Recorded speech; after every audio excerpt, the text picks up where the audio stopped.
Good morning students, my self Prabhakar. और आज हम लोग डिस्कस करने जा रहे हैं एक नए टॉपिक के सफ़र पर चलते हैं और उस टॉपिक का नाम क्या है? Sexual reproduction in flowering plants.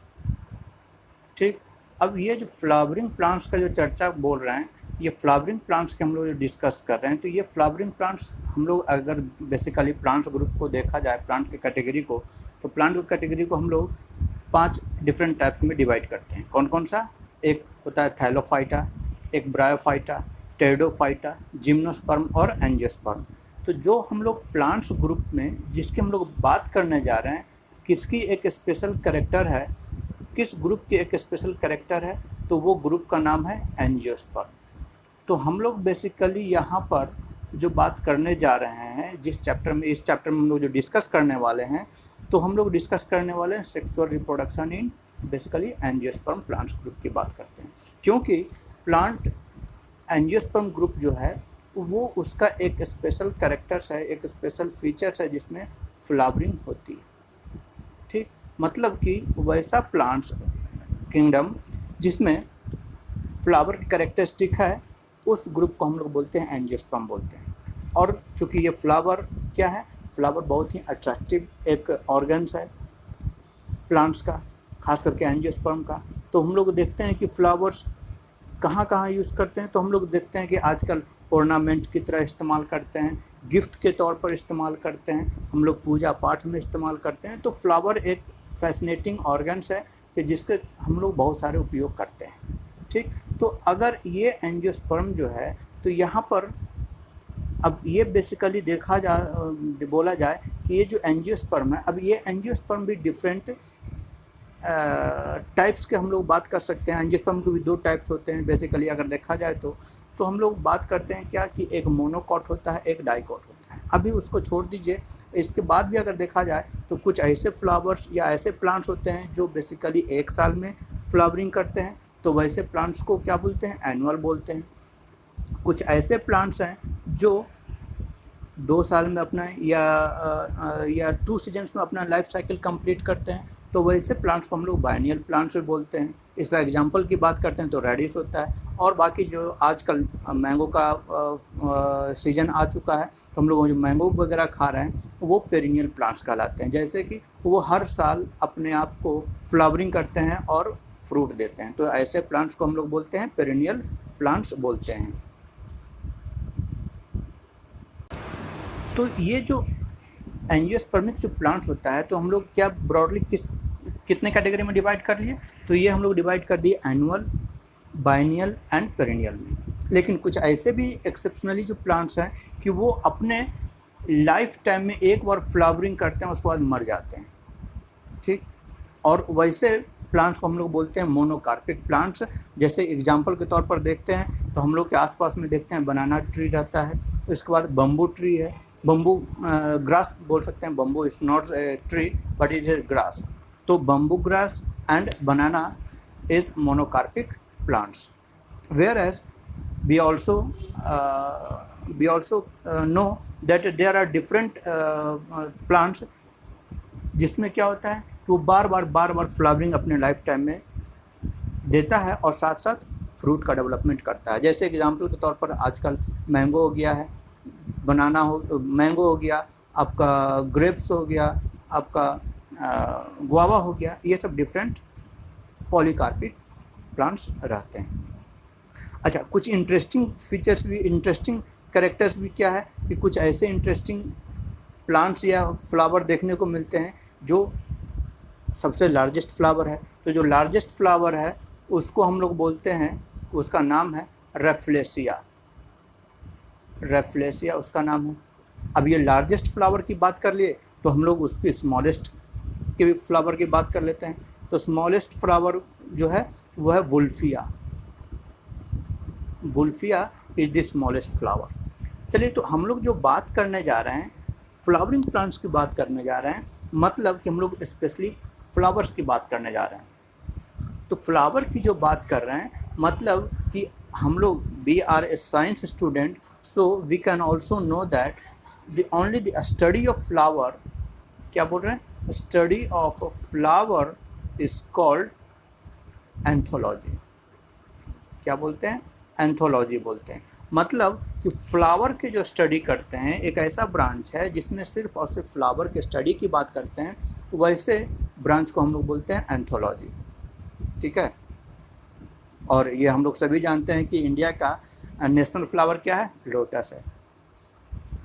ठीक, तो ये जो लोटस है या जो डिफरेंट फ्लावर्स है, फ्लावर्स है क्या है? बेसिकली फ्लावर्स क्या देखते हैं कि किसी ब्रांच के ऊपर किसी भी ब्रांच जो है, ये इस तरीके से जो ब्रांच है उसके बाद उसके टर्मिनल एंड पर फ्लावर देखते हैं, यही देखते हैं। मतलब कि ये जो ब्रांच है, और ये ब्रांच क्या है? शूट है। ठीक, और ये ऊपर जाकर यहाँ पर डिफरेंट सारे इसके ऑर्गन्स देखने को मिलते हैं, इसके पार्ट्स दिखने को मिलते हैं। तो क्या बोल सकते हैं कि जो फ्लावर है, फ्लावर इज मॉडिफाइड सूट, बोल सकते हैं कि नहीं? Modified suit. ठीक, तो ये जो फ्लावर है, ये जो सूट्स है, इसी का मॉडिफिकेशन बना हुआ है। और इस फ्लावर में डिफरेंट सारे कंपोनेंट्स होते हैं। ये बेसिकली डिफरेंट नहीं, 4 कंपोनेंट्स होते हैं, और उस चारों कंपोनेंट्स को हम लोग 2 कैटेगरी में डिवाइड करते हैं। कौन कौन सा हमें कैटेगराइज करते हैं तो देख लेते हैं। ठीक है, तो हम लोग डिवाइड करते हैं बेसिकली फ्लावर के 2 कंपोनेंट्स, इसको हम लोग डिस्क्राइब करते हैं। कौन कौन सा? एक होता है एसेंशियल, एसेंशियल मतलब बहुत ज़रूरी है इसके लिए, एसेंशियल कंपोनेंट्स।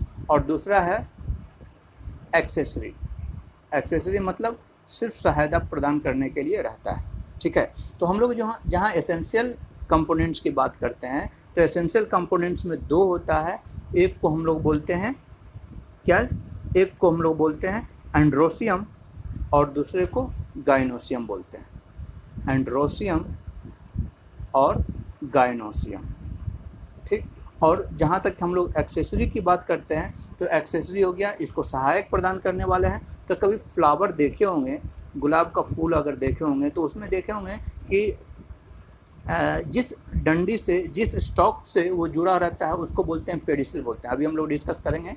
लेकिन अब उस पेडिसिल से देखे होंगे कि एक छोटे से, एक पत्ती के आकार का ग्रीन कलर का एक पार्ट्स पाया जाता है, उसको हम लोग बोलते हैं कैलेक्स बोलते हैं।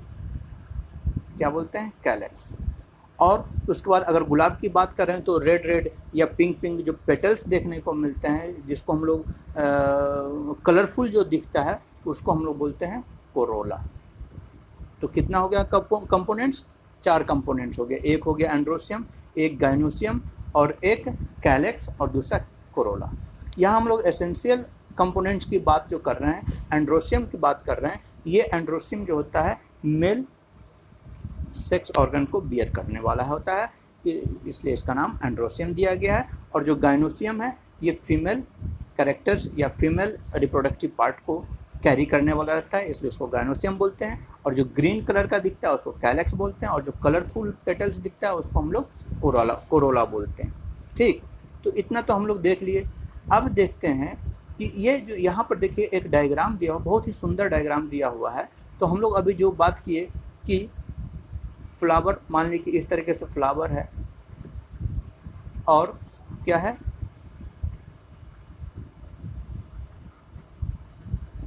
और इस पर इस तरीके से पेटल्स लगे हुए हैं, ये लगे हुए हैं।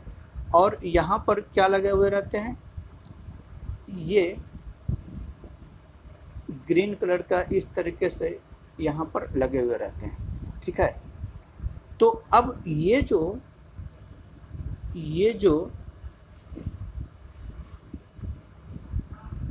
जो स्टॉक होता है, इस स्टॉक को हम लोग बोलते हैं पेडिसिल बोलते हैं, पेडिसिल बोलते हैं।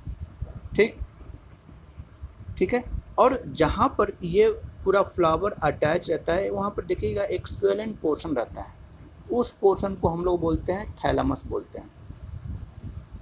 क्या बोलते हैं? थैलेमस बोलते हैं। चैप्टर को समझना है तो हम लोग पूरा एक एक चीज़ को, कंसेप्ट को थोड़ा सा क्लियर करते हुए चलेंगे, कि ताकि हम लोग इस चैप्टर को आत्मा तक पहुंच सकें, गहराई तक पहुंच सकें, कि ताकि फिर समझने में आपको माइंड पर जोर नहीं देना पड़ेगा, वो अपने आप इंटेक होना शुरू हो जाएगा। ठीक है, तो don't take tension, be happy, और हम लोग चैप्टर्स की तरफ मूव करते हैं। ठीक है, तो क्या बोलते हैं कि जो स्टॉक है उसको हम लोग बोल दिए पेडिसिल, और ये एक जो स्वेलन पोर्शन होता है उसको बोल देते हैं थैलेमस, और इसी थैलेमस के ऊपर हर एक चीज़ लोड किया हुआ है, मतलब कि रह रहा है। तो ये जो ग्रीन पोर्शन है इसको हम लोग बोल दिए क्या चीज़, कैलेक्स बोल दिए। और कैलेक्स इसको हम लोग एक गुच्छे के तौर पर, एक समूह के तौर पर हम लोग इसको बोलते हैं कैलेक्स, और इसके एक यूनिट को हम लोग बोलते हैं, क्योंकि ये बहुत सारे प्रेजेंट रहते हैं, देखिए 1 2 तो यहीं पर दिख रहा है, तो इस तरीके से किसी में 5 किसी में 3 रहते हैं, इस तरीके से रहते हैं, तो इसको कलेक्टिवली हम लोग बोल दिए कैलेक्स। और इसके एक यूनिट को हम लोग बोलते हैं, एक यूनिट को क्या बोलते हैं, क्या चीज बोलते हैं, सेपल्स बोलते हैं। ठीक है, और यहाँ पर जो कलरफुल जो दिख रहा है इसको हम लोग क्या बोल दिए, कोरोला। अगर याद रखना है तो बहुत सिंपल तरीका है, क्या, CO से कलर और CO से कोरोला, तो जो कलरफुल है that is called the Corolla, और जो ग्रीन पोर्शन है दैट इज कॉल्ड कैलेक्स।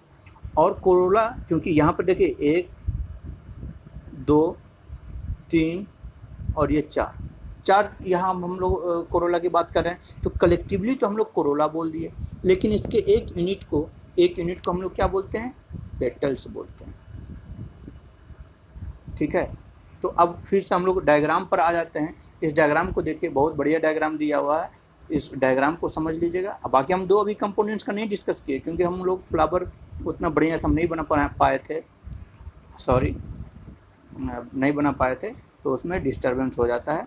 चलिए, तो हम लोग क्या बोल रहे हैं कि यहाँ पर फ्लावर देखिए, क्या देखिए कि सबसे पहले क्या है, ये देखिए पेटल्स, क्या है, पेटल्स। पेटल्स के कलेक्टिवली हम लोग क्या बोलते हैं, कोरोला।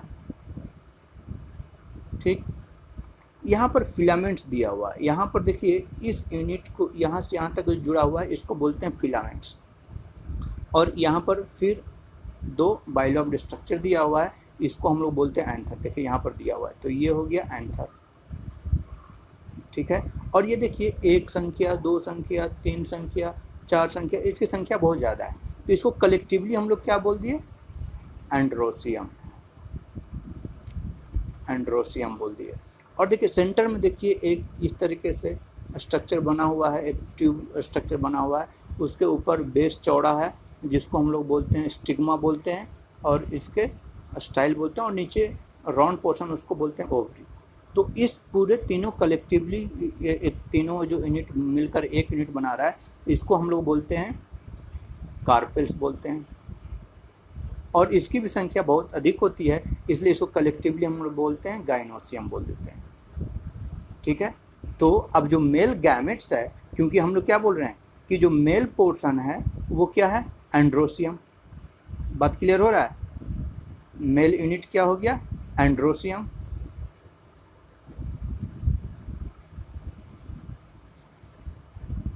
एंड्रोसियम, ये मेल यूनिट हो गया।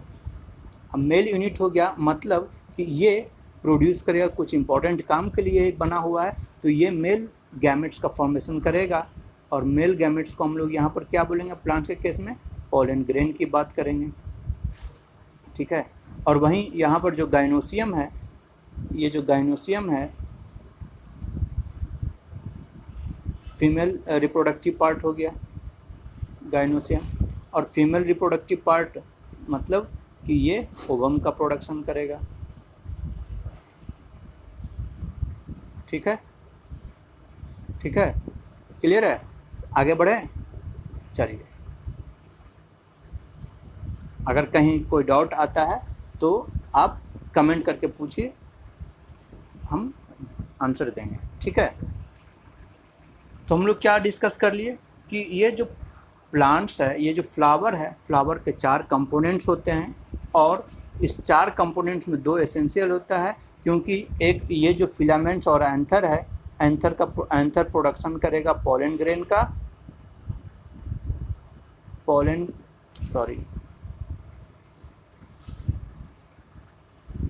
पोलन ग्रेन का फॉर्मेशन करेगा, और ये जो गाइनोसियम है या जो स्टिग्मा है ये आपको ओवम का या बोल सकते हैं एग का प्रोडक्शन करेगा। तो ये बहुत ज़रूरी है, क्योंकि यहाँ हम लोग सेक्सुअल रिप्रोडक्शन की बात करने जा रहे हैं। मतलब यहाँ पर सेक्सुअल मतलब कि 2 पेरेंट्स रिक्वायरमेंट रहेगी 2 पेरेंट्स की। किस लिए? तो फर्टिलाइजेशन के लिए। और फर्टिलाइजेशन यहाँ पर 2 पेरेंट्स की जगह पर हम लोग 2 रिप्रोडक्टिव पार्ट की बात कर रहे हैं। तो यहाँ पर हम लोग एक एंथर की बात करते हैं, दैट इज एंथेरिडियम, और एक गाइनोसियम जो ओवम प्रोडक्शन करेगा, और इन दोनों का फ्यूजन होगा और इसी को हम लोग बोल देंगे फर्टिलाइजेशन। क्लियर है बात? क्लियर है? तो चलिए अब हम लोग बात करते हैं कि ये जो रिप्रोडक्शन होने के लिए एक हम लोग क्या देख लिए कि मेल गैमेट का प्रोडक्शन करेगा एंड्रोसियम और फीमेल गैमेट का प्रोडक्शन करेगा गाइनोसियम। तो ये जो अब इसमें सेक्सुअल रिप्रोडक्शन होने के लिए क्या क्या इवेंट्स होने पड़ेंगे, क्या क्या स्टेजेस से गुजरना पड़ेगा। तो हम लोग अभी बात करते हैं stages of sexual reproduction. Sexual reproduction के लिए क्या क्या स्टेज रहेंगे। तो सबसे पहला जो स्टेज है, क्या रिक्वायरमेंट रहेगी, चलिए गेस करिए क्या रहेगी। कि सबसे पहले ज़रूरत रहेगा गैमेट का प्रोडक्शन करने के लिए। जो पहला स्टेप रहेगा वो रहेगा गैमेटोजेनेसिस। गैमेटोजेनेसिस, ठीक। अब गैमेटोजेनेसिस क्या है? जेनेसिस टर्म होता है मतलब जनरेट करना, और गैमेट यहाँ बात कर रहे हैं तो मतलब कि formation of gametes. Formation of gametes मतलब गैमेट का बनना ही गैमेटोजेनेसिस कहलाता है। तो चूंकि हम लोग यहाँ पर प्लांट्स में देख रहे हैं क्या कि इसमें 2 गैमेट्स का प्रोडक्शन होना है, एक फीमेल गैमेट और एक male gamete. Male gamete production होगा आपको एंथेरिडियम में, और जो फीमेल गैमेट है वो गाइनोसियम में प्रोडक्शन होगा। तो अब यहाँ पर गैमेटोजेनेसिस भी तो 2 तरीके का हो जाएगा, ठीक है। गैमेटोजेनेसिस है वो भी 2 तरीके का हो जाएगा। कौन कौन सा हो जाएगा? तो एक जो मेल गैमेट का प्रोडक्शन करेगा, उस जिस प्रोसेस के थ्रू ये गैमेट प्रोडक्शन होगा उस प्रोसेस को हम लोग बोलते हैं माइक्रो स्पोरो या micro gametogenesis. Sorry, micro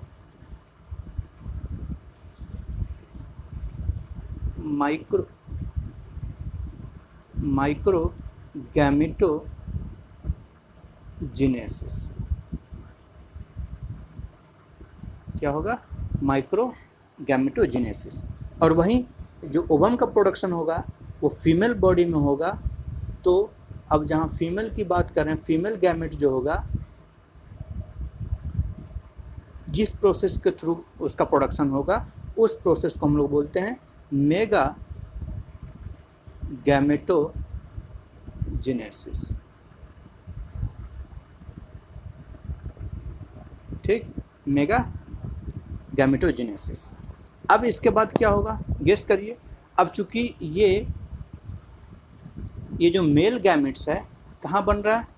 anther में बन रहा है, और ये एंथर में बन रहा है और इसको पहुंचना कहाँ है? फीमेल गैमेट के पास पहुंचना है। तो इसका ट्रांसफ़र होगा, और इस मैकेनिज्म को हम लोग बोलते हैं पॉलिनेशन। तो जो सेकेंड स्टेप होगा वो होगा पॉलिनेशन। तो सेकेंड जो स्टेजेस है क्या है? पॉलिनेशन,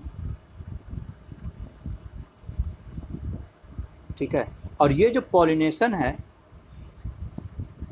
पॉलिनेशन मतलब क्या बात कर रहे हैं हम लोग कि pollination is the transfer of pollen grain.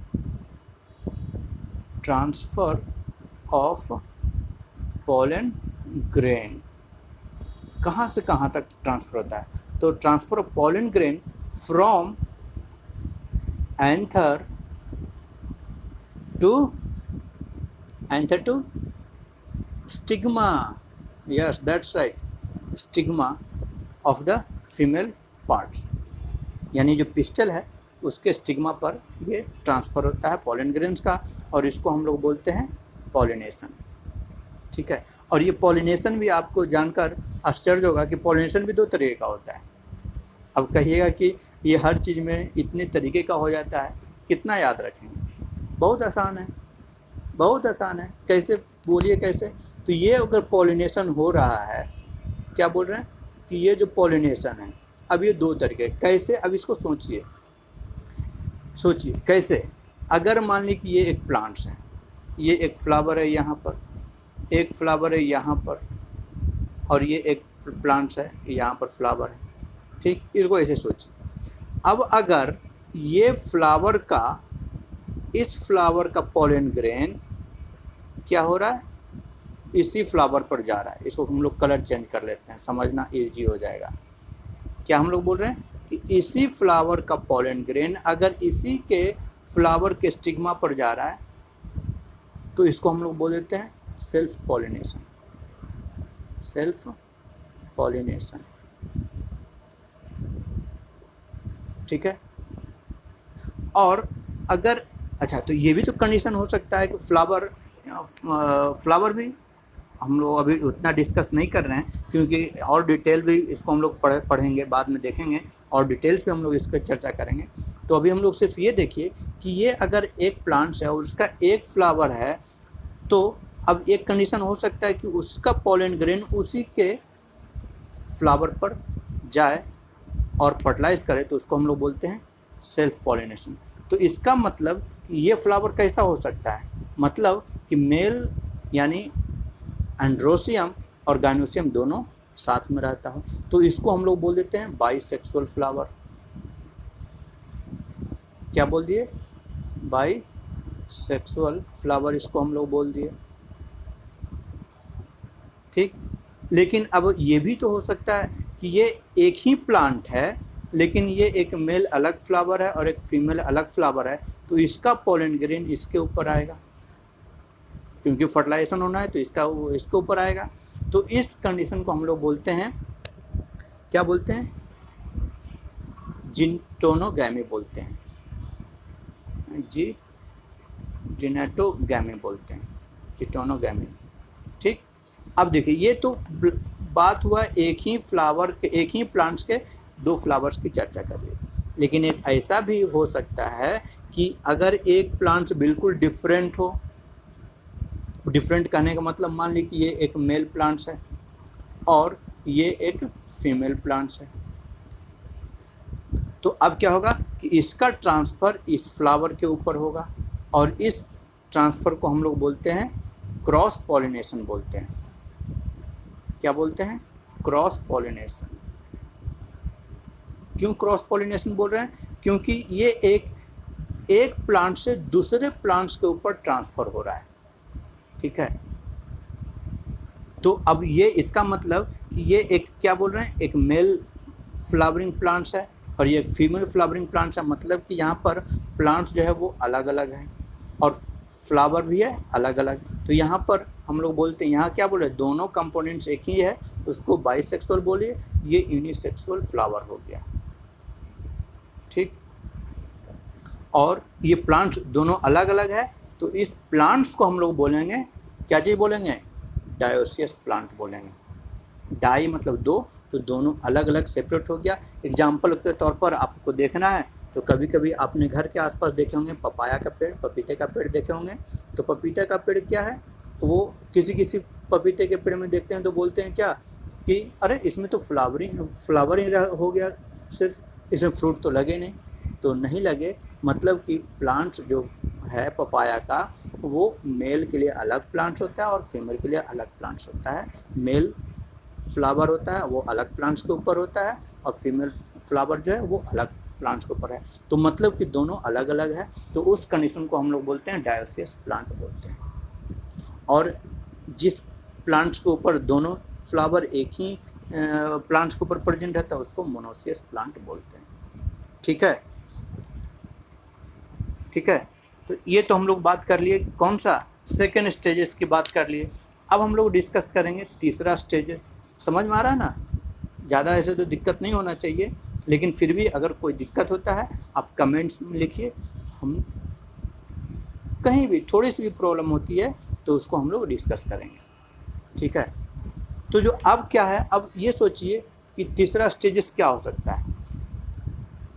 ये फ्लावर, ये प्लांट्स है, यहाँ पर एंथर हुआ, इस फ्लावर के ऊपर ट्रांसफ़र हो गया। पहला तो हुआ बना, दूसरा हो गया ट्रांसफ़र। अब क्या होगा, ट्रांसफ़र होगा तो इन दोनों का फ्यूजन होगा मतलब तीसरा स्टेजेस क्या होने वाला है, फर्टिलाइजेशन।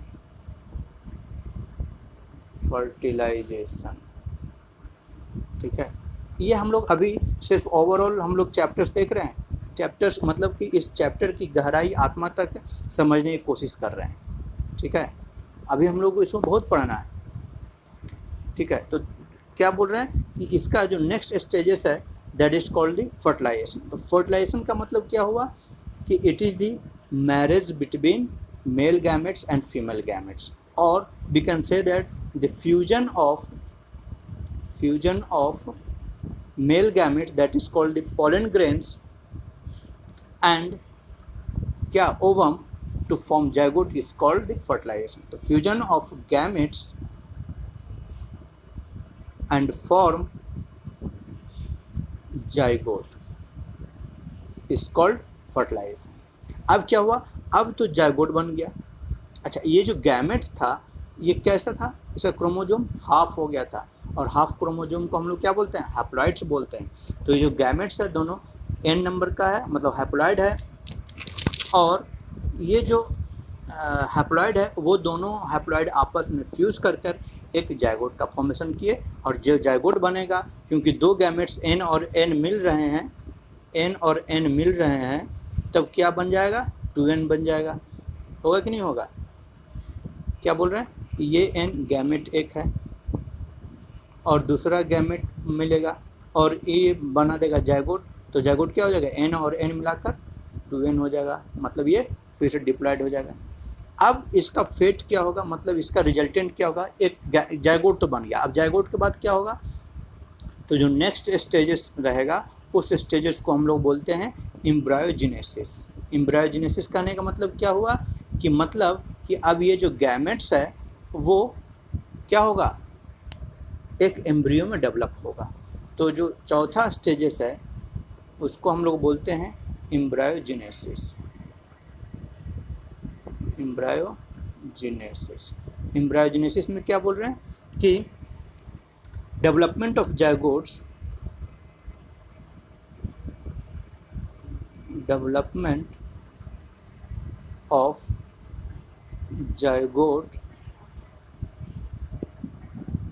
Into embryo. और ये जो एम्ब्रियो है ये क्या होता है, इसको हम लोग स्मॉल प्लांट्स भी बोल सकते हैं। ये बेसिकली प्लांट्स का फॉर्मेशन करता है। ठीक है, ठीक है, सॉरी, ठीक है। तो इसको हम लोग क्या बोले कि ये जो सेक्सुअल रिप्रोडक्शन हो रहा है वो 4 स्टेजेस में देखने को मिलता है। एक गैमेटोजेनेसिस, जिसमें गैमेट का फॉर्मेशन होगा। गैमेट्स भी 2 तरीके का होगा, मेल प्लांट्स है, मतलब या मेल फ्लावरिंग पार्ट्स है, दैट इज एंड्रोसियम, और एंड्रोसियम के 2 पार्ट्स होते हैं बेसिकली देखा जाए तो। ऐसे तो होते हैं 3 पार्ट्स, लेकिन आपके बुक में 2 ही पार्ट्स दिया हुआ है। तो एक पार्ट उसको कहलाता है फिलामेंट्स और दूसरा को बोलते हैं एंथर। तो एंथर में क्या प्रोडक्शन होता है, पोलन ग्रेन का फॉर्मेशन होता है, और उस प्रोसेस को हम लोग बोलते हैं माइक्रोगैमेटोजेनेसिस। और जो दूसरा होता है वो फीमेल प्लांट्स में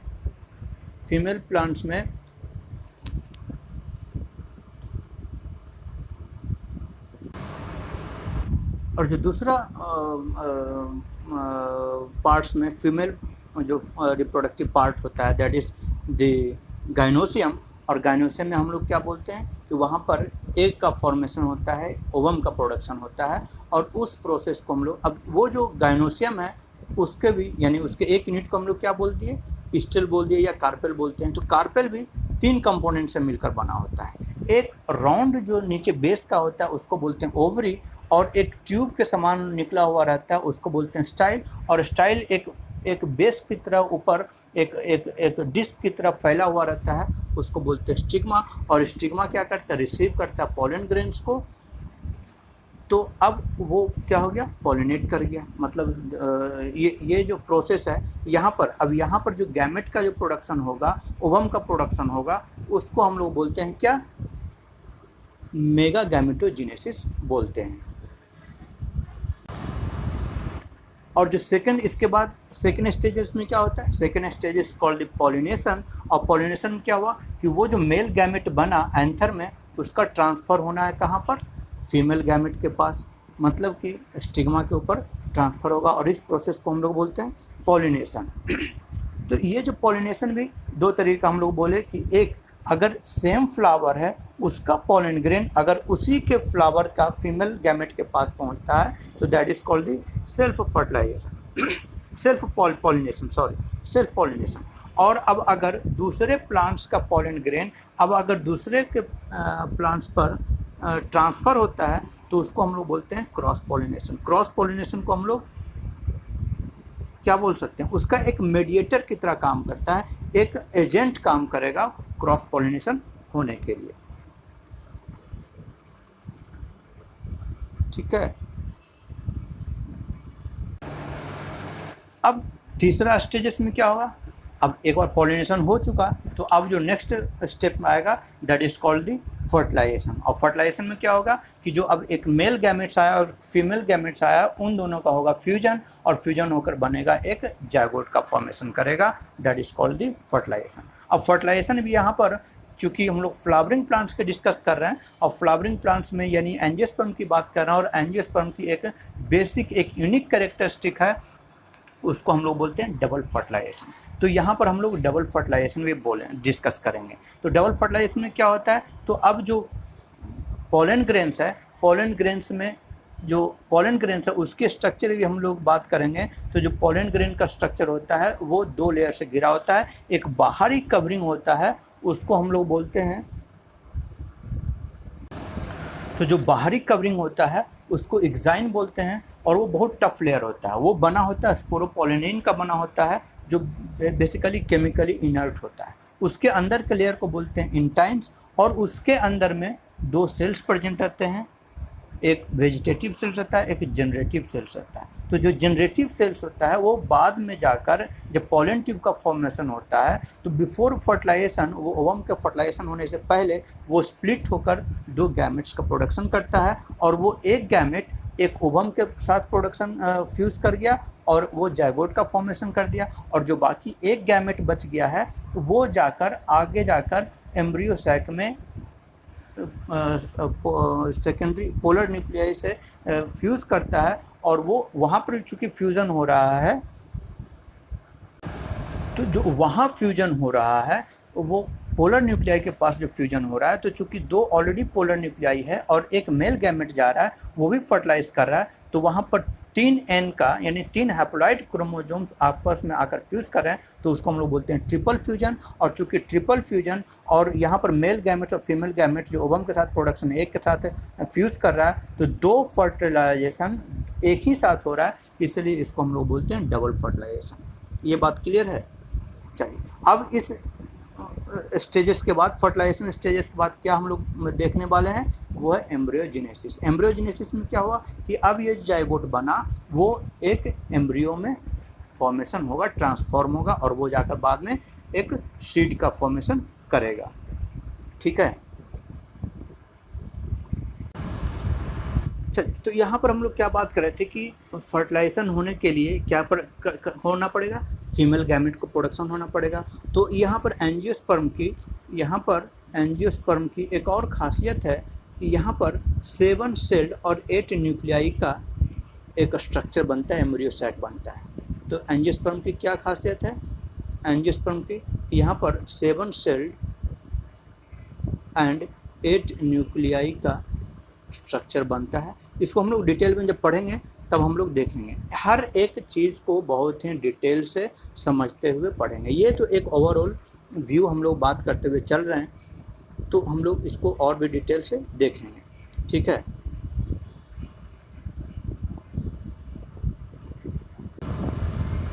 चलिए, तो हम लोग क्या बोल रहे हैं कि अब ये जो माइक्रो गैमेट्स जो बनेगा, मेल गैमेट्स बनेगा, उसका जो एंथर का स्ट्रक्चर ये दिया हुआ। अब एंथर जो है बेसिकली 4 लेयर से मिलकर बना हुआ है। सबसे बाहर का जो लेयर है उसको हम लोग बोलते हैं एपिडर्मिस। ये डायग्राम याद रखिएगा, आपके +2 में भी आने की संभावना और नीट में भी ये आता ही आता है। इसलिए इसको बहुत ही ध्यान से पढ़िएगा। जो हम लोग अभी और पढ़ने वाले हैं, डिटेल में पढ़ेंगे, लेकिन ओवरऑल जो हम लोग बात कर रहे हैं आज इस चैप्टर के आत्मा, इस सोल की गहराई तक हम लोग जाने की कोशिश करेंगे कि ताकि एक सिलसिलेवार ढंग से एक स्टेप बाय स्टेप प्रोसेस में समझना शुरू करेंगे तो समझना बहुत ही आसान हो जाएगा। ठीक है, तो सबसे इसकी बाहरी का जो लेयर है उसको हम लोग बोलते हैं एपिडर्मिस। ये सिंगल लेयर्स का बना होता है। उसके अंदर में एंडोथीसियम रहता है। एंडोथीसियम भी सिंगल लेयर का बना होता है, इसका सीक्वेंस याद रखिएगा। और एंडोथीसियम के अंदर में प्रेजेंट रहता है मिडिल लेयर। ये मल्टीपल लेयर्स का रहता है, मतलब 2 से 3 लेयर के बीच का रहता है। ठीक, उसके अंदर में अब देखिए एंडोथीसियम हो गया और उसके बाद उसके मिडिल लेयर हो गया। ये देखिए मिडिल लेयर हो गया। और मिडिल लेयर के अंदर में जो सबसे इनर मोस्ट जो लेयर होता है उसको हम लोग बोलते हैं टेप्टम बोलते हैं। यहाँ पर देखिए दिया हुआ है, ये वाला जो लेयर है ये टेप्टम लेयर। यहाँ पर देखिए ये इस डायग्राम में भी दिया हुआ है, ये टेप्टम लेयर है। और टेप्टम के अंदर में बेसिकली माइक्रोस्पोर मदर सेल है जो मेल गैमेट्स को, मतलब पॉलन ग्रेन को फॉर्मेशन करता है। ठीक है, तो जो पॉलन ग्रेन्स बना वो पॉलन ग्रेन्स क्या रहेगा, देखिए। अब अच्छा, यहाँ पर एक और चीज़ हम लोग डिस्कस कर सकते हैं कि जैसे अब देखिए यहाँ पर ये वाला जो लेयर है ये तो सबसे पहले एपिडर्मिस हो गया और उसके अंदर में क्या हो गया, एंडोथीसियम। तो एंडोथीसियम 2 पॉलन चैम्बर, ये एक पॉलन चैम्बर हो गया, एक ये पॉलन चैम्बर हो गया, एक ये पॉलन चैम्बर हो गया और एक ये पॉलन चैम्बर हो गया।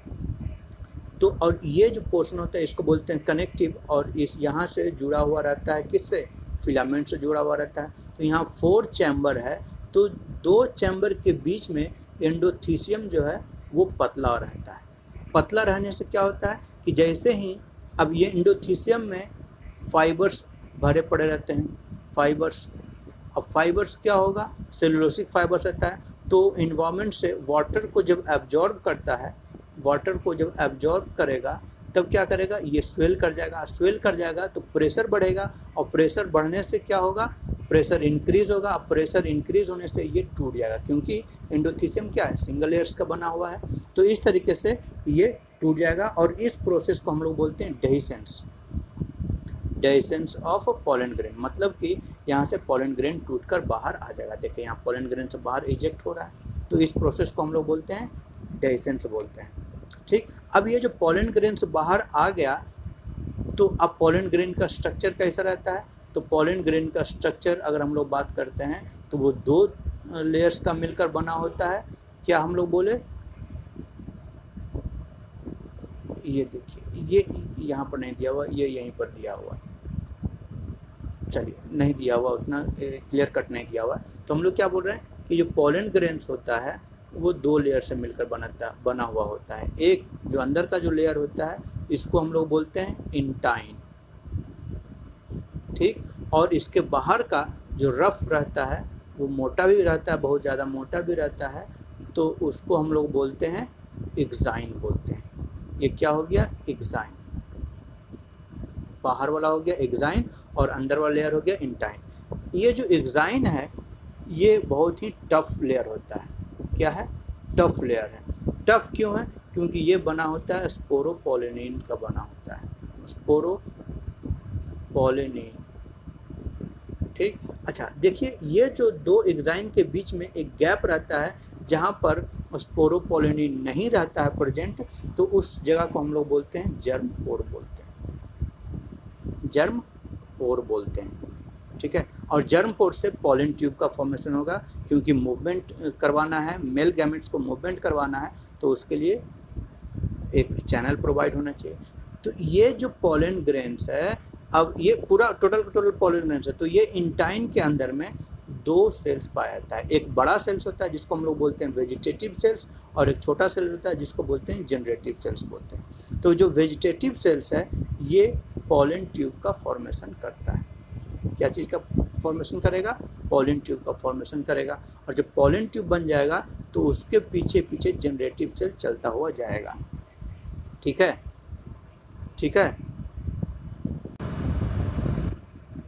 चलिए अब हम लोग बात करते हैं गाइनोसियम की। गाइनोसियम में कैसे मतलब एग का फॉर्मेशन होता है। तो गाइनोसियम में क्या बोले कि ये 3 चीज़ों से मिलकर बना होता है। जो सबसे नीचे बेस होता है उसको हम लोग बोलते हैं ओवरी, ये ओवरी होता है। नीचे में इधर नीचे दिया हुआ है ओवरी, और ये जो एक ट्यूबुलर स्ट्रक्चर उसको हम लोग बोलते हैं स्टाइल, और उसके ऊपर फेदरी स्टिग्मा होता है। फेदरी क्यों होता है? क्योंकि पॉलन ग्रेन्स को कैच करना होता है, ठीक है। और वो उसका डिटेल और ओवरी का ये डिटेल यहाँ पर दिया हुआ है।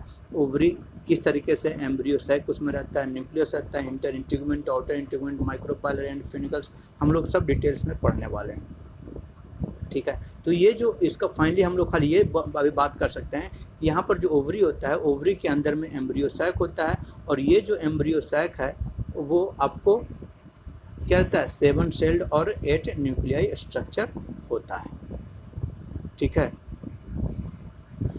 देखिए यहाँ पर दिया हुआ ये जो एम्ब्रियो सैक होता है, ये एम्ब्रियो सैक है, ये एक एम्ब्रियो सैक है। और एम्ब्रियो सैक के अंदर में फाइनली 2 चीज़ पाया जाता है, एक एंटीपोडल सेल रहता है और एक मिनट मैं इसको थोड़ा सा छोटा कर दूँ, ठीक है। ये देखिए अब क्लियर हो जाएगा। तो क्या बोल दिए कि एक माइक्रोपाइलर एंड होता है और एक एंटीपोडल एंड होता है। तो माइक्रोपाइलर किधर? जिधर ओपनिंग रहती है, मतलब कि इधर इस तरीके से हम लोग बात कर सकते हैं कि जैसे ये स्टिग्मा है और स्टिग्मा नीचे आकर ओवरी का फॉर्मेशन हुआ। तो ओवरी में ये जो ओवरी है, ये पूरा पोर्शन हो गया ओवरी, ठीक है। ये पूरा पोर्शन हो गया ओवरी। ओवरी के अंदर में प्रेजेंट रहता है ओव्यूल, तो ये हो गया ओव्यूल, ठीक। और ओव्यूल जिससे जुड़ा हुआ रहता है, प्लासेंटा से जुड़ा हुआ रहता है, उसको हम लोग क्या बोलते हैं? फ्यूनिकल्स बोलते हैं। इसको क्या बोलते हैं? फ्यूनिकल्स बोलते हैं, ठीक। और इस ओव्यूल के अंदर में प्रेजेंट रहता है एम्ब्रियो सैक, एम्ब्रियो सैक। और एम्ब्रियो सैक 7 सेल्ड और 8 न्यूक्लियस का बना होता है। तो कैसे बना होता है? तो वो ये यहाँ पर बात दिखलाने की कोशिश किया गया है। यहाँ पर डायग्राम में बहुत बढ़िया से दिखलाया है, ठीक है। तो क्या दिखलाया है? तो यहाँ देखिए,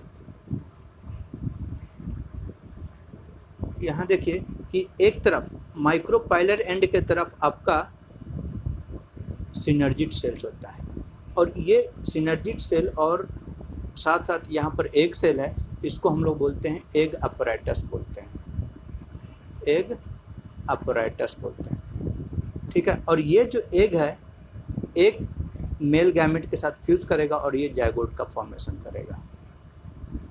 और यहाँ पर देखिए एंटीपोडल सेल के तरफ 3, चलेजल एंड के तरफ 3 सेल पाए जाते हैं, जिसको हम लोग बोलते हैं एंटीपोडल सेल्स बोलते हैं। तो कैसे 7 सेल और 8 स्ट्रक्चर, वो भी देख लीजिए कि यहाँ पर कितना सेल है, 1 2 3, 1 2 3, ये 3 हो गए, 4 5 6, और ये एक बड़ा सा सेल हो गया, ये 7 सेल हो गया। और 8 न्यूक्लियस कैसे? तो पहले देख लीजिए 3 सेल है, तो 3 सेल का 3 न्यूक्लियस, 3 सेल का 3 न्यूक्लियस 6 न्यूक्लियस, और बीच में 2 सेंटर में न्यूक्लियस प्रेजेंट है, तो हो गए टोटल 8 न्यूक्लियस। इसलिए हम लोग बोल रहे हैं कि जो एम्ब्रियो सैक होता है वो क्या होता है? 8 न्यूक्लियाई एंड 7 सेल्ड स्ट्रक्चर होता है, ठीक है। तो अब यहाँ पर जो बात समझने वाली बात ये है, सॉरी, यहाँ समझने वाली बात ये है कि अब जो मेल गैमेट आएगा, तो सबसे पहले ये जो सिनर्जिड सेल है ये डीजेनरेट कर जाएगा, ठीक। और डीजेनरेट कर गया तो जो बच गया एक सेल, तो उसके साथ ये फ्यूज कर देगा, क्योंकि क्या बतला है, मेल गैमेट जो जनरेटिव सेल है, पोलन ट्यूब का फॉर्मेशन होता है, तो उसमें ये 2 गैमेट्स में स्प्लिट कर जाता है। तो एक गैमेट इसके साथ फ्यूज किया, ये क्या है, ये मेल गैमेट इधर है, ये मेल गैमेट्स आ रहा है, तो मेल गैमेट एक एग के साथ फ्यूज करके ये जायगोट का फॉर्मेशन कर दिया। और ये जो दूसरा जो मेल गैमेट है, ये पोलर न्यूक्लियाई के साथ आपस में आकर फ्यूज करता है, तो ये एक फ्यूजन हुआ, तो यहाँ पर क्या फ्यूजन हो रहा है, एक यहाँ, दो ये, तो टोटल 3 फ्यूजन हो रहा है, इसलिए इसको हम लोग बोलते हैं ट्रिपल फ्यूजन।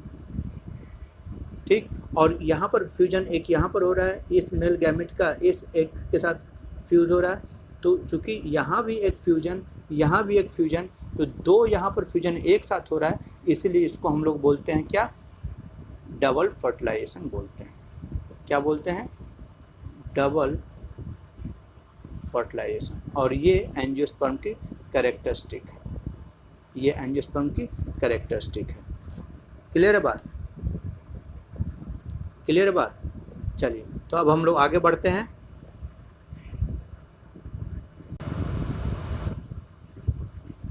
तो क्या बात कर रहे थे कि जब फर्टिलाइजेशन हो गया तो अब क्या है कि ये जो ओवरी है, ये जो ओवरी है, ये क्या बना देगा, आपको फ्रूट का डेवलपमेंट कर देता है।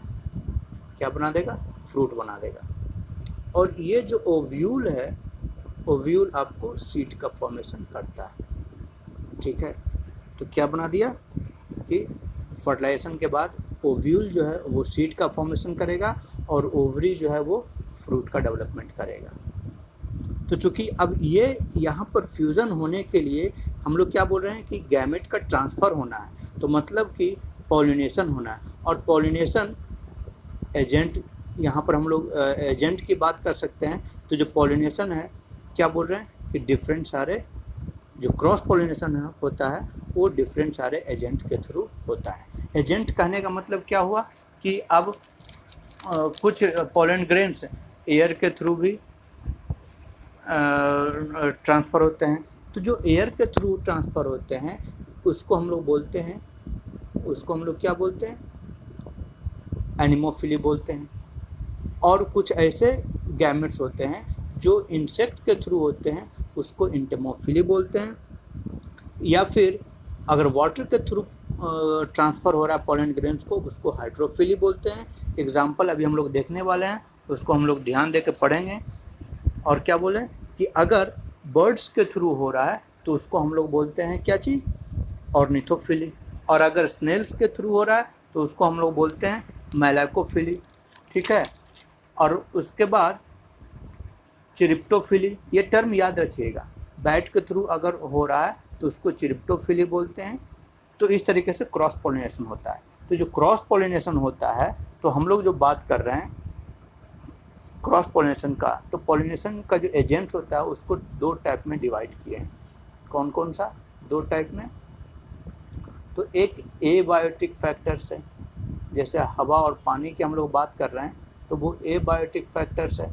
और दूसरा जितना भी इंसेक्ट या जितना भी हम लोग डिफरेंट एनिमल्स के थ्रू हो रहा है तो वो बायोटिक फैक्टर्स हो गया।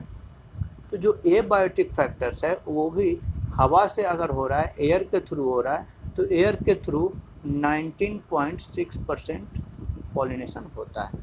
वहीं अगर हम लोग बोलते हैं वाटर के थ्रू, तो वाटर के थ्रू सिर्फ 0.4% होता है। मतलब क्या हो गया कि एबायोटिक कंपोनेंट्स आपको पॉलिनेशन में 20% का कंट्रीब्यूशन करता है। ये पूछा हुआ है, इसलिए ये हम लोग यहाँ पर देख रहे हैं, अभी ओवरऑल में व्यू देख रहे हैं।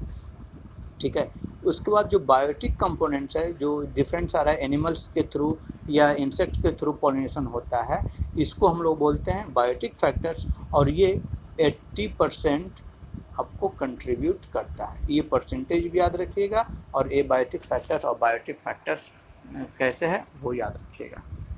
ठीक है, ठीक है।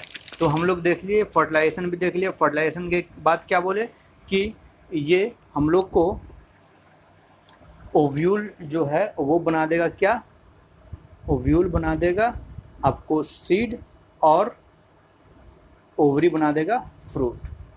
ये हम लोग डिस्कस कर लिए। ठीक, अभी तो हम लोग को पढ़ना बाकी है, डिटेल से पढ़ना बाकी है। ठीक है, अब फर्टिलाइजेशन के बाद क्या हो गया, जायगोट का फॉर्मेशन हो गया। और जो जायगोट है वो जाकर क्या फॉर्मेशन करेगा, तो एम्ब्रियो का फॉर्मेशन करेगा। तो जो फाइनल जो स्टेजेस होता है that is called the embryogenesis. और ये एम्ब्रियोजेनेसिस, चूँकि एंजियोस्पर्म क्या है, एंजियोस्पर्म दो टाइप का होता है, एक होता है डाइकॉट, मतलब दो कॉटलीडोन उसमें प्रेजेंट रहता है, और एक होता है मोनोकॉट, तो दोनों में अलग अलग तरीके से डेवलपमेंट होता है। तो जो ये एम्ब्रियोजेनेसिस है, इसमें अब जायगोट क्या है, तो जायगोट सबसे पहले क्या होता है कि जैसे जायगोट क्या है, जायगोट कौन सा सेल हो गया, डिप्लॉइड सेल हो गया। तो हम लोग यहाँ पर देखते हैं, यहाँ पर शायद दिया हुआ है, यहाँ पर दिया हुआ है, ये देखिए, सॉरी यहाँ पर देखिए हम लोग को दिया हुआ है, हैं कहाँ चला गया,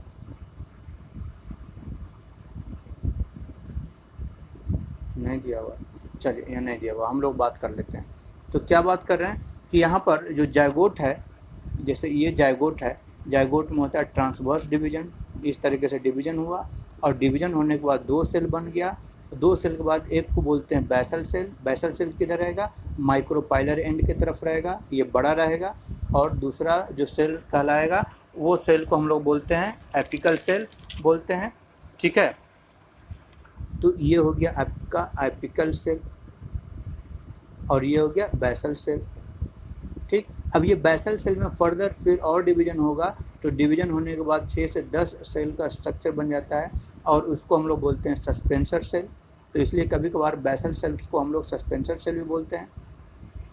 ये हो गया सस्पेंसर सेल, ठीक, सस्पेंसर सेल। तो उसका सबसे ऊपर वाला जो हिस्सा होता है वो स्वेलन कर जाता है, और ये बना देता है हॉस्टोरियल सेल बना देता है, ठीक। और अब क्या है, अब उसका नीचे वाला जो हिस्सा है वो बना देता है हाइपोफाइसिस, ठीक। और ये जो एपिकल सेल है, ये एपिकल सेल आपको एम्ब्रियो का फॉर्मेशन करने जा रहा है, तो इसीलिए इसको हम लोग बोलते हैं कभी कभार टर्मिनल सेल भी बोलते हैं या एम्ब्रियो सेल भी बोलते हैं, ठीक है। तो अब ये एपिकल सेल, अच्छा ये क्या हो गया, ये सस्पेंसर सेल हो गया। तो सस्पेंसर सेल क्या करेगा, तो अब देखिए ये वाला तो अभी बेसल से नहीं इतना डिवाइड हुआ, तो एपिकल सेल क्या पहुंच गया और आगे तक अंदर तक पहुंच गया। तो ये क्या करता है, जो सस्पेंसर सेल है वो एम्ब्रियो को, यानी एम्ब्रियो सेल या एपिकल सेल जो है उसको पुश करता है किधर, एंडोस्पर्म की तरफ मूव करता है। एंडोस्पर्म क्या है, तो जो ट्रिपल फ्यूजन हुआ था पोलर न्यूक्लियर और मेल गैमेट के साथ फ्यूज कर वो एंडोस्पर्म का फॉर्मेशन किया था, और एंडोस्पर्म क्या करता है, वो जो ग्रोइंग एम्ब्रियो है उसको फूड प्रोवाइड करने का काम करता है, ठीक है। तो जो एपिकल सेल है वो किधर आ गया है, पुश होकर सस्पेंसर सेल की वजह से वो किधर आ गया है, वो आ गया है एंडोस्पर्म के पास आ गया है, कि ताकि इस एम्ब्रियो को फूड मिल सके, आसानी से मिल सके, ठीक है। अब ये एपिकल सेल में क्या होगा, तो एपिकल सेल्स को ऐसे देखिए, एपिकल सेल्स जो है, एपिकल सेल में ये जो एपिकल सेल है इसमें ट्रांसवर्स डिवीजन नहीं होगा, इसमें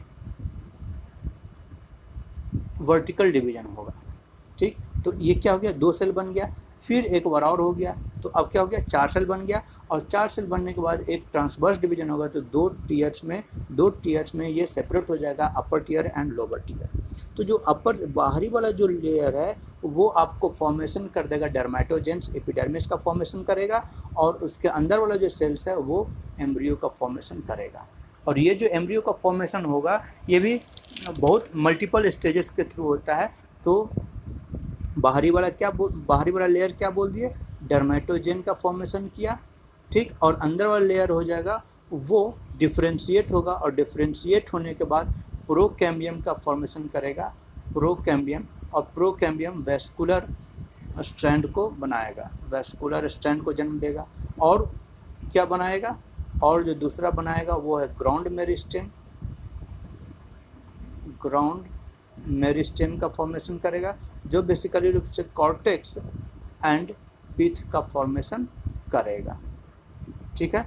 तो इस तरीके से ये, अच्छा बाद में फिर जाकर यही एम्ब्रियो बाद में जाकर और इसमें डिफ्रेंशिएट होगा, और इसमें डिवीजन होगा, और डिवीजन होने के बाद इसमें एक हार्ट शेप बनेगा। फिर जाकर ये, चूँकि डाइकॉट की बात करें तो दो कॉटलीडोन का फॉर्मेशन करेगा, यहाँ पर जैसे दिया हुआ है, यहाँ पर दिया हुआ है आपको, क्या दिया हुआ है, तो अगर डाइकॉट की बात करें तो दो कॉटलीडोन का फॉर्मेशन करेगा, प्ल्यूमुल्स रहेगा। तो यहाँ पर ये भी देखने को मिलता है। तो देखिए ये तो प्ल्यूमुल हुआ, तो प्ल्यूमुल के ऊपर के रीजन को हम लोग बोलते हैं इपिकोटाइल बोलते हैं। क्या बोलते हैं? इपिकोटाइल। और उसके नीचे वाले रीजन को हम लोग बोलते हैं हाइपोकोटाइल। और हाइपोकोटाइल के नीचे में, सबसे नीचे में रेडिकल का फॉर्मेशन होता है और रूट कैप का फॉर्मेशन होता है। रेडिकल जो है वो रूट का फॉर्मेशन करेगा और प्ल्यूमुल जो है वो शूट का फॉर्मेशन करेगा। ठीक है, ठीक है बात। अब बोलिएगा कि ये रेडिकल कहाँ से आ गया? तो रेडिकल हम लोग क्या बोले थे कि जो हाइपोफाइसिस जो हॉस्टोरियम है, हॉस्टोरियम क्या कर दिया, वो आपको वाटर वगैरह एब्जॉर्ब करेगा। और उसका लास्ट वाला सस्पेंसर सेल का लास्ट वाला हिस्सा को क्या बोले थे? हाइपोफाइसिस। तो जो हाइपोफाइसिस है वही आपको रेडिकल का फॉर्मेशन करेगा और रेडिकल क्या कर देगा? रूट का फॉर्मेशन कर देगा। ठीक है बात। तो ये इस तरीके से हम लोग क्या बोल रहे हैं कि ये हम लोग डाइकॉट की बात किए। ठीक उसी तरीके से मोनोकॉट में भी डेवलपमेंट होगा, लेकिन मोनोकॉट में एक यहाँ पर 2 कॉटलीडोन का फॉर्मेशन हो रहा है, वहाँ पर सिंगल कॉटलीडोन का फॉर्मेशन होगा। और वहाँ पर क्या बात करेंगे कि वहाँ पर हम लोग कभी कभार कॉटलीडोन को स्कूटेलम भी बोलते हैं, स्कूटेलम। और स्कूटेलम किस केस में बोलते हैं? स्पेशली ग्रास के टर्म में वहाँ पर सिंगल मोनोकॉट प्रेजेंट रहता है, इसलिए कभी कभार मोनोकॉट्स को स्कूटेलम ही बोलते हैं in the case of grass. ठीक है। और वो मोनोकॉट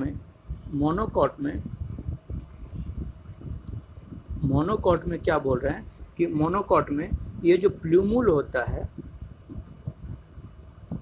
यहाँ पर देखो प्ल्यूमुल होता है, ये कवर अप रहता है, एक शीट से कवर अप रहता है, जिसको हम लोग बोलते हैं कोलियोप्टाइल। ठीक है। और वहीं रेडिकल की बात करते हैं तो रेडिकल भी कवर अप रहता है, जिसको हम लोग बोलते हैं कोलोराइजा बोलते हैं, कोलियोराइजा। ठीक है, कोलियोराइजा से गिरा हुआ रहता है, ये प्रोटेक्ट करने का काम करता है बेसिकली रूप से। ठीक है, ठीक है। चलिए, तो हम लोग इतना देख लिए। अब हम लोग इस चैप्टर को, अब अगर चैप्टर की गहराई तक समझ लिए हैं तो अब चैप्टर को और डिटेल में समझना बहुत ही आसान हो जाएगा। चलिए, तो हम लोग अब आगे से इसको डिटेल पढ़ना शुरू करेंगे। थैंक यू, तब तक पढ़ते रहिए। Have a nice day, bye bye.